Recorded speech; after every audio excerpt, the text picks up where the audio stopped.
was a scoundrel and a blackguard of the meanest type.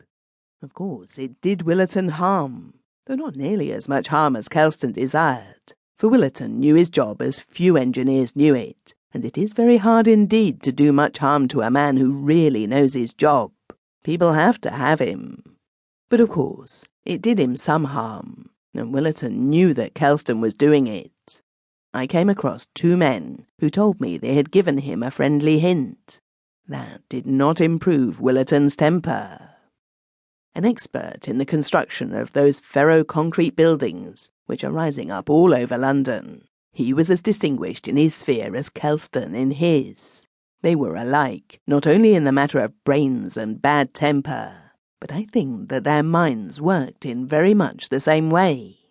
At any rate, both of them seemed determined not to change their ordinary course of life because of the breaking off of that engagement.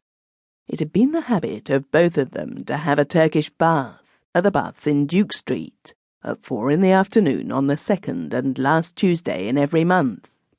To that habit they stuck.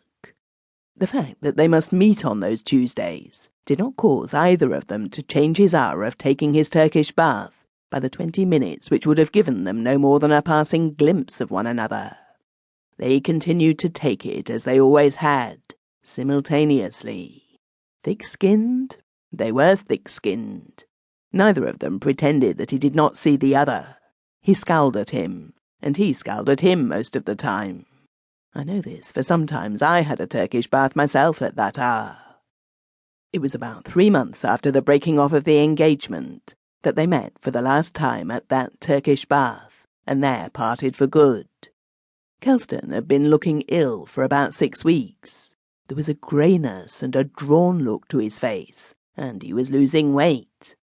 On the 2nd Tuesday in October, he arrived at the bath punctually at 4, bringing with him, as was his habit, a thermos flask full of a very delicate Chinese tea. If he thought he was not perspiring freely enough, he would drink it in the hottest room. If he did perspire freely enough, he would drink it after his bath. Willerton arrived about 2 minutes later. Kelston finished undressing and went into the bath a couple of minutes before Willerton. They stayed in the hot room about the same time. Kelston went into the hottest room about a minute after Willerton. Before he went into it, he sent for his thermos flask, which he had left in the dressing room, and took it into the hottest room with him. As it happened, they were the only 2 people in the hottest room, and they had not been in it 2 minutes before the 4 men in the hot room heard them quarrelling. They heard Kelston call Willerton a dirty hound and a low blackguard, among other things, and declare he would do him in yet. Willerton told him to go to the devil, twice. Kelston went on abusing him, and presently Willerton fairly shouted, "No, shut up, you old fool, or I'll make you." Kelston did not shut up. About 2 minutes later, Willerton came out of the hottest room, scowling, walked through the hot room into the shampooing room, and put himself into the hands of one of the shampooers. 2 or 3 minutes after that, a man of the name of Helston went into the hottest room and fairly yelled.